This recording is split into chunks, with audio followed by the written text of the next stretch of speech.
Hello, listeners. As an enhancement to your listening experience, I am now going to present these archive episodes unedited in their entirety, which includes all of my afterthoughts. So, continue listening after the outro music if you want to hear what I thought of the episode. And if you're enjoying the podcast, please support it by going to the homepage, spacerockethistory.com, and clicking on the orange donate button or the Patreon link. And now I can also accept Zelle and Venmo. Just use my email address, spacerockethistory@gmail.com. Thanks. We choose to go to the moon in this decade and do the other things, not because they are easy, but because they are hard. Godspeed, John Glenn. Roger, 0G, and I feel fine. I feel okay, I'm on. How does it feel for the United States to be the new record holder? At last, huh? When that baby lights, there's no doubt about it. Liftoff. We have a liftoff. 32 minutes past the hour. Liftoff on Apollo 11. Houston, Tranquility Base here. The Eagle has landed. That's one small step for man, one giant leap for mankind.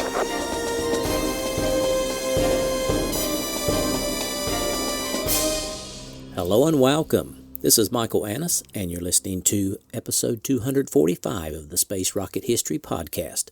And now, Apollo 12, pinpoint landing, right down the middle of the road. On the previous episode, we left off just after the lunar module and command module undocked. At 108 hours, 22 minutes mission elapsed time, Conrad and Bean in the lunar module Intrepid and Dick Gordon in the command module Yankee Clipper prepared for the separation burn. In this case, Dick Gordon would burn the service module's main engine for a short time to put some distance between Yankee Clipper and Intrepid. Clipper Houston, you go for SEP. Roger. Intrepid Houston, give us a mark with 1 minute to go to SEP, would you? It's already 1 minute. I'll give you one at 45 seconds. Mark, 45 seconds. You concur with that Yankee Clipper? I don't have every G yet, Pete. Okay, I may have copied the time down wrong or something. 108, 24, 42. Okay, 42. I got 22. Average I G didn't is on. that time. Average G. Very good. I'll be watching you. Okay, we'll be looking for you too. Okay, there he goes. He's burning. Intrepid Houston, you were off on that figure by 20 seconds. CSM was right. Yeah, I had the wrong time. He's burning now, and he looks good out there. Roger. Burn's complete. Bye-bye. See you, troops. With a successful separation burn, Gordon would now keep the spindly four-legged lunar module in sight by using his 2.8 power sextant. Since Apollo 12 was to perform a pinpoint lunar landing, I wanted to give some background information before we continue with the mission. In January of 1969, Pete Conrad had been a little disappointed not to be selected to fly the first lunar landing, and there were plenty of NASA people at the Cape and in Houston who were surprised when he didn't get to.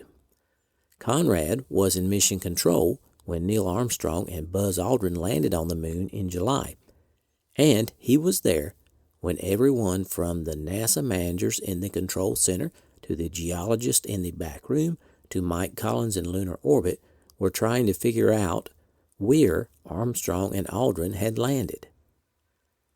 Sam Phillips, the director of the Apollo Manned Lunar Landing Program, turned to Bill Tyndall, chief of Apollo Data Priority Coordination, and said, "Next time, I want a pinpoint landing."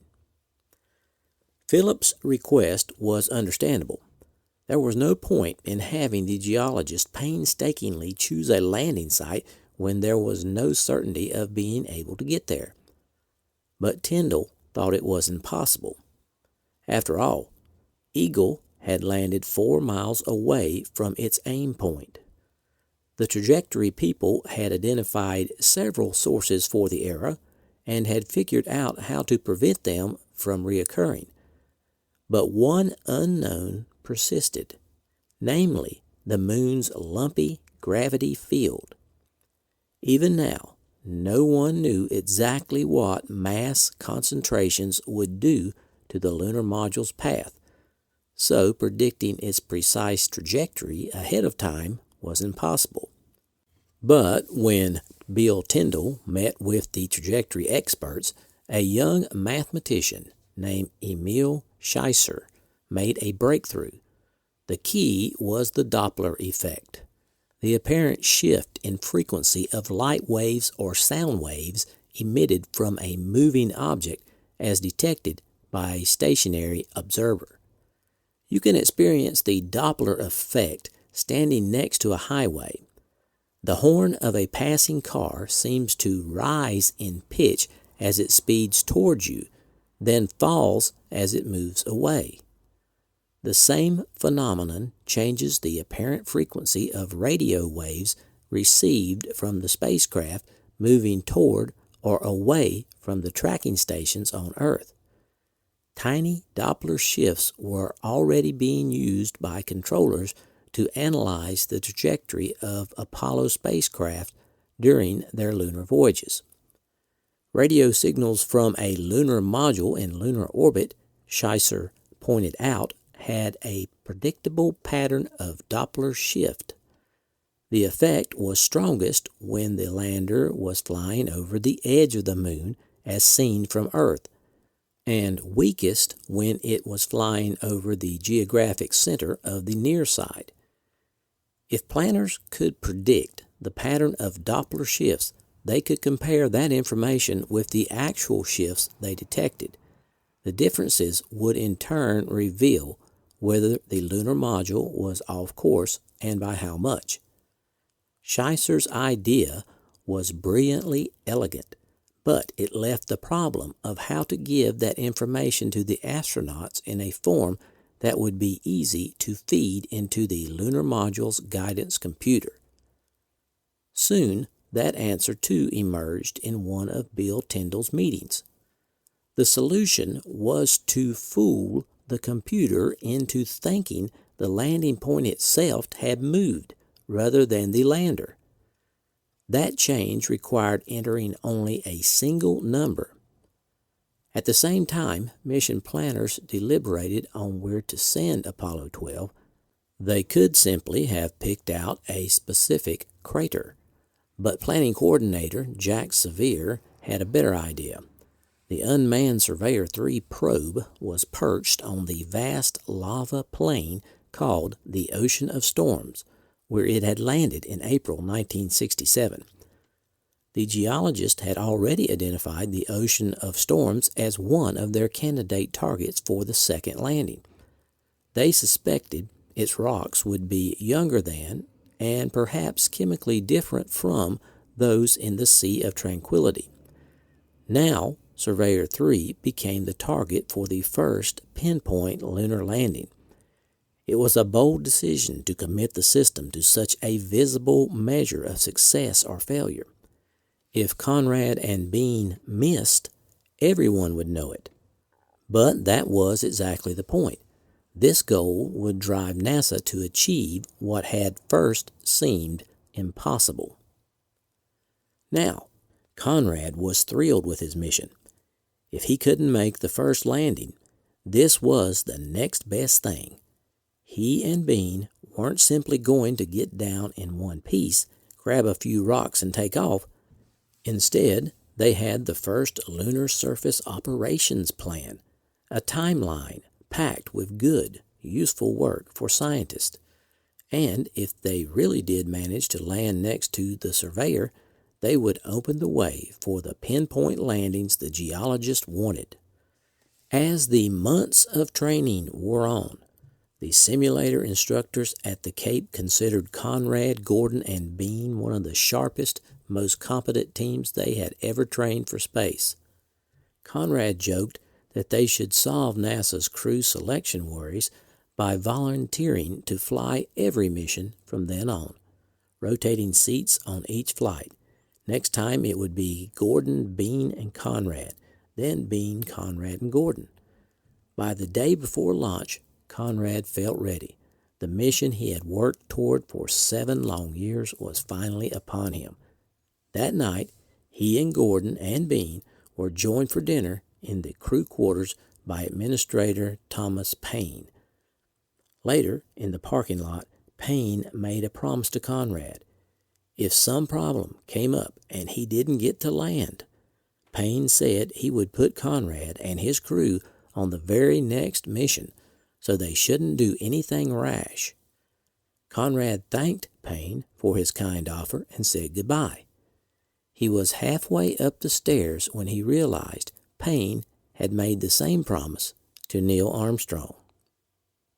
Now, returning to the Apollo 12 moon landing. While the command and service module remained in its circular orbit, the crew of the lunar module prepared for the first of 2 burns required to land on the moon. This first burn was called the Descent Orbit Insertion Burn. Its purpose was to place the lunar module in an orbit with a low point of 50,000 feet. This would also be done on the far side of the moon, out of contact with Houston. Here's the audio just before loss of signal. Houston, what time's AOS? Intrepid Houston, LOS is coming up in 4 minutes. Okay, we'll try and have this alignment finished for you so you can look at it.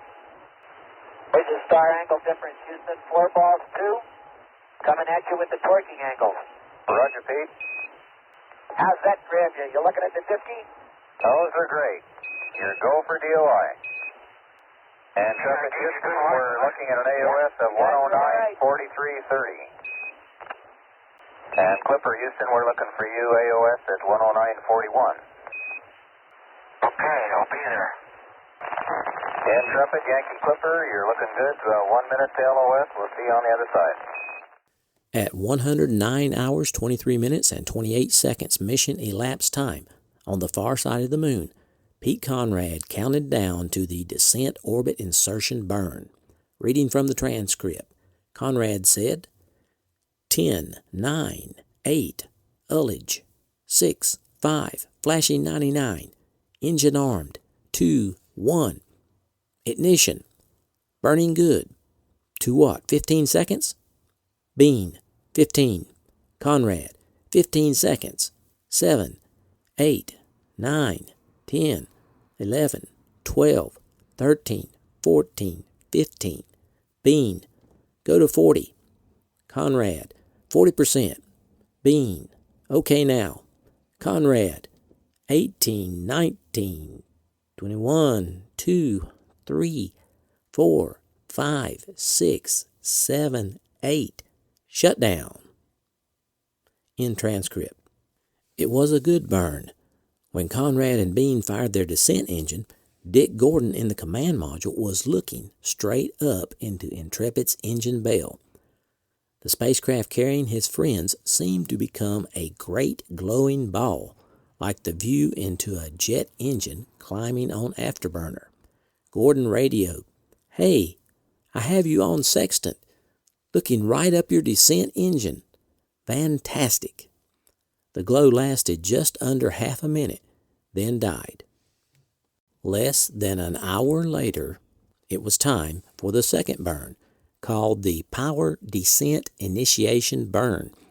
Its purpose was to slow the lunar module down and land it on the moon. It would begin as Intrepid reached the low point of its orbit at 50,000 feet. This is Apollo Control, 109 hours, 41 minutes, ground elapsed time. 1 minute, 53 seconds to acquisition of signal as Intrepid and Yankee Clipper come around on the 14th lunar revolution. Some 39 minutes away from the power descent initiation. In the viewing room behind the control room here, it's standing room only. Among the people in the viewing room are NASA Administrator Dr. Thomas O. Payne and Mrs. Payne.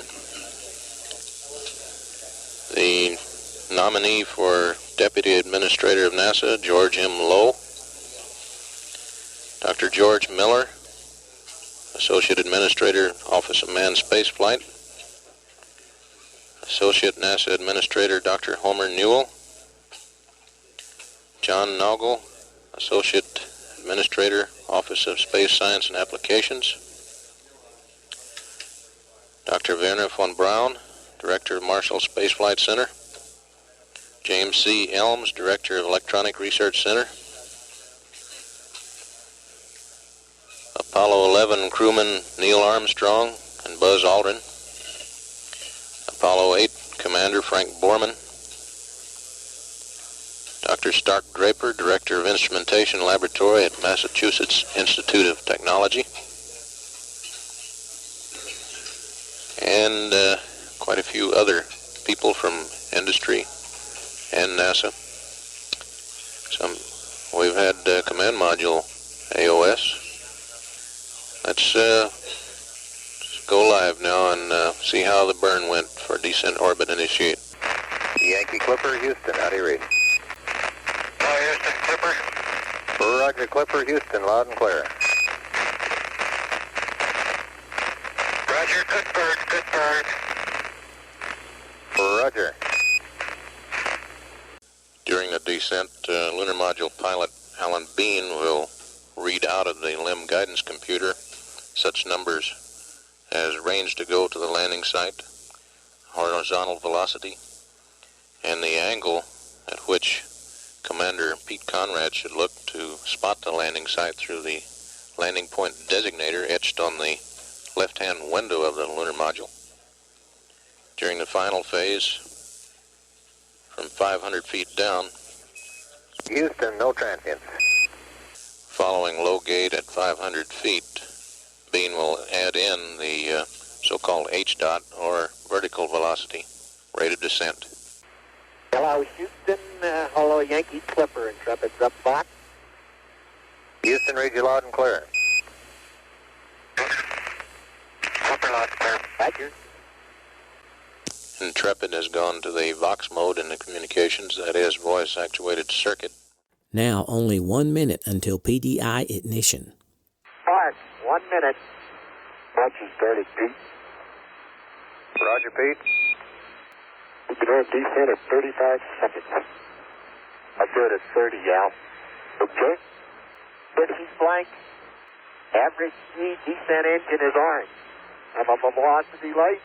Got it nice. I did a couple of lights there. Copy, And yes, an sir. altitude light.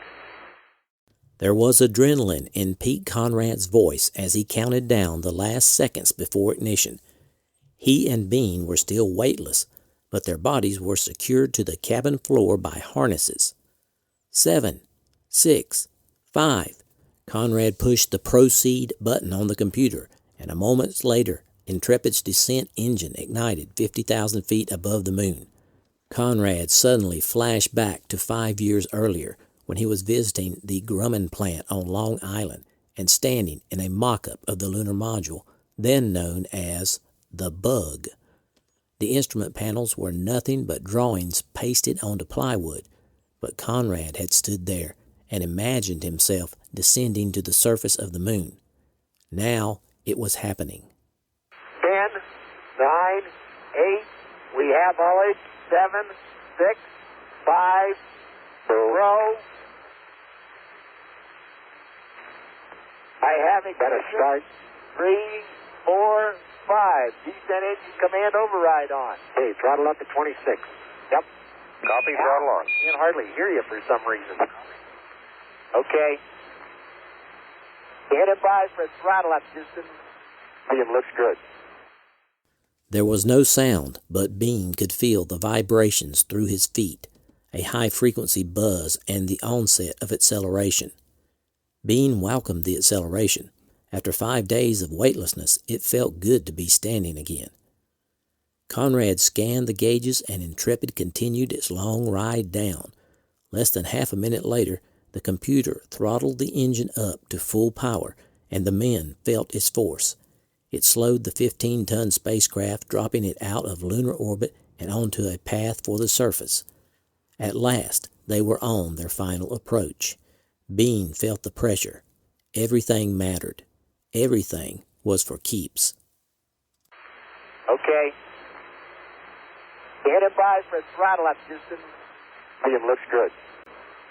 Throttle up. It really feels good. Roger, Pete. Copy. Throttle up. Gipser's looking good, Pete. All righty. Medium looks good. Regulators look good here. Okay. Standing by for 1 minute hack. Okay. Ever since the pinpoint landing became his mission, Conrad had wondered whether Kraft's people really could pull it off. But they were confident. So confident, in fact, that Conrad sometimes had trouble taking them seriously. One day, Conrad was talking to trajectory specialist David Reed about the landing point. Reed asked, "Where do you want me to put you?" Conrad doubted it would make much difference what he told Reed. After all, Armstrong and Aldrin had landed 4 miles off target. But Reed was talking like a travel agent making an airline reservation. Conrad went along and picked a spot with due consideration to sun angle, traverse distance, and the like. Then, after a few simulated landings, he changed his mind and went back to Reed for a new spot a few hundred feet to one side. Without batting an eye, Reed set about figuring out the necessary changes to the software, and Conrad couldn't believe the man was serious. He blurted out, "You can't hit it anyhow. Target me for the center of the Surveyor crater." Reed answered, "You got it, babe." But Conrad would only believe it when he saw it. Intrepid Houston, throttle down at 6+22. We got her 6+22. This gave you a little AGS update. According to this here computer, it's right on the money. Better turn that sequence camera on in a moment. Okay.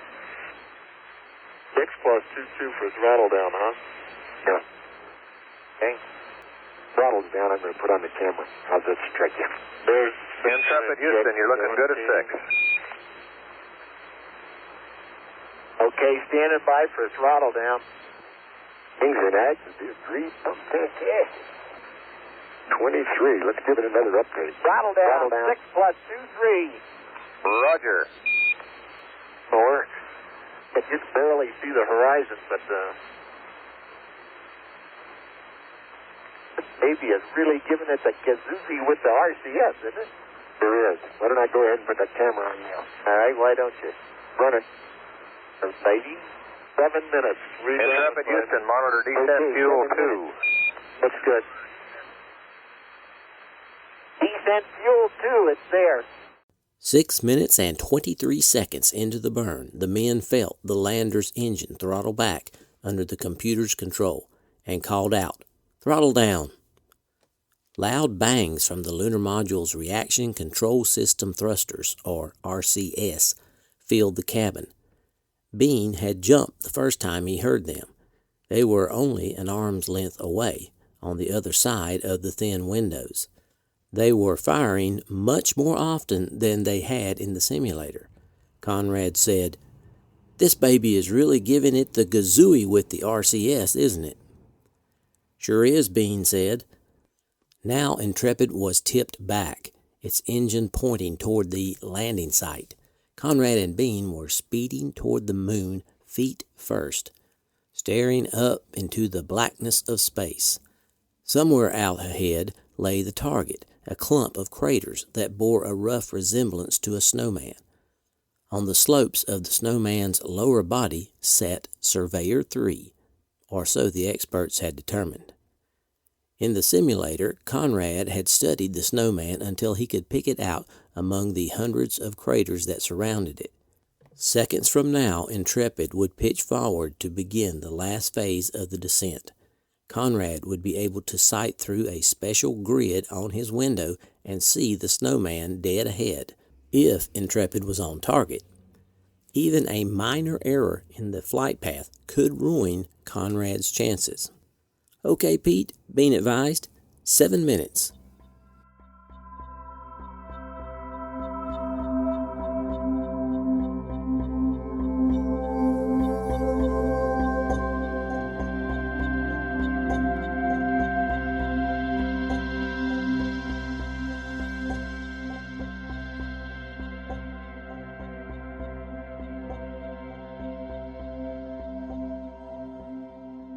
Salutations from Southern Alabama.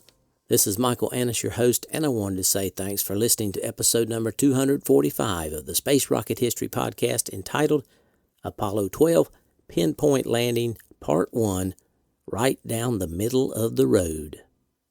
Hope you enjoyed this episode. It was a pleasure to bring it to you. I want to give a big shout out to all my longtime listeners. Thanks for staying subscribed, and extend a warm welcome to my new listeners. I'm glad you're here.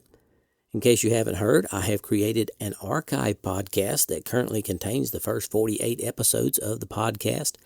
It's called the Space Rocket History Archive Podcast. The archive was created because iTunes kept rejecting my original RSS feed because there were so many episodes in it. So, by spending a little money for hosting services and some time to edit and post archive episodes, we now have the first 48 episodes available through iTunes, Stitcher, Google Play, and all your favorite podcatchers. My server plan allows me to add 100 megabytes of episodes each month, and I max that out every month. There will be more episodes available in March, and the ultimate goal is to get the archive caught up with the main feed so all episodes will be available on the RSS feed all the time. Until that happens, there's a little bit of a gap, but we're working on it. Also, keep in mind all the past episodes are still available at the homepage, spacerockethistory.com. To find the archive episodes, search for Space Rocket History Archive. Today, we salute my Patreon donors. Patreon donors give a small amount monthly to support the podcast. Thank you, Patreon donors who have honored your pledge this month. Let's go for a 100% retention rate this month. Had several afterthoughts about this week's episode. First of all, I want to give credit to my sources.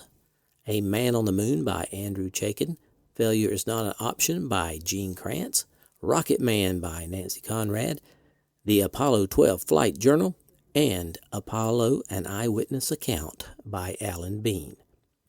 Well, it seemed as though Pete Conrad had his doubts that Mission Control could execute a pinpoint landing. After all, Apollo 11 missed their landing site by 4 miles. So when Pete was asked where he wanted to land, he just gave them the target of the Surveyor crater. He didn't think Mission Control could be that precise. Well, next week, we will see just how close to the target that Mission Control could put the lunar module. Will Pete have to make a last-minute adjustment to avoid coming too close to the Surveyor? We will find out next week. Also next week, in addition to the commentary of the landing, I will replay the entire landing starting at 50,000 feet all the way down to the moon without interruption, so you can get a real sense of how quickly it really happened.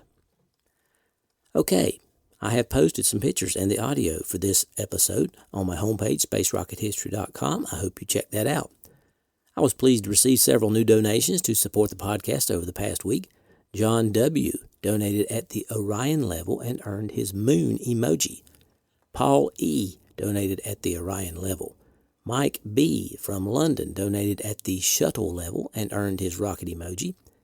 Kara H. from Oklahoma donated at the Apollo level. Antoine C. from France donated at the Mercury level.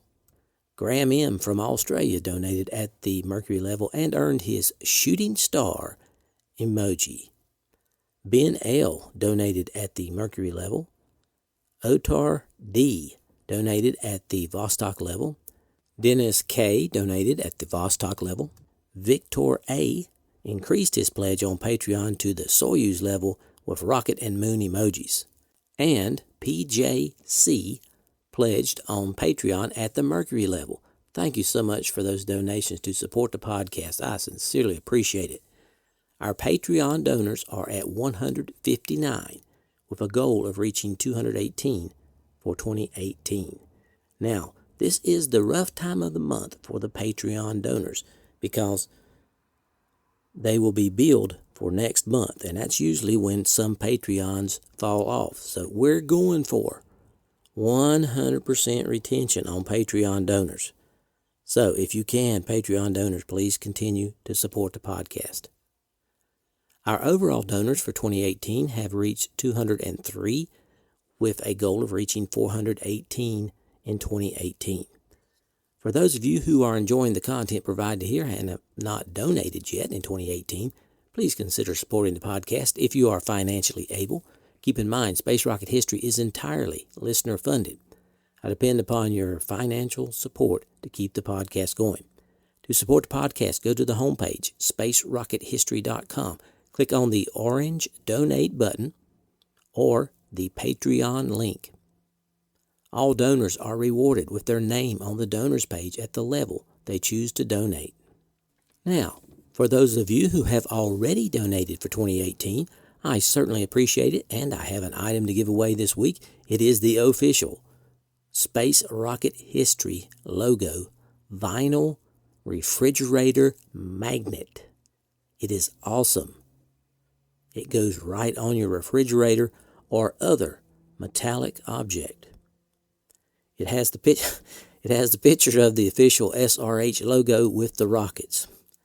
To select the winner, I gave each 2018 donor a number.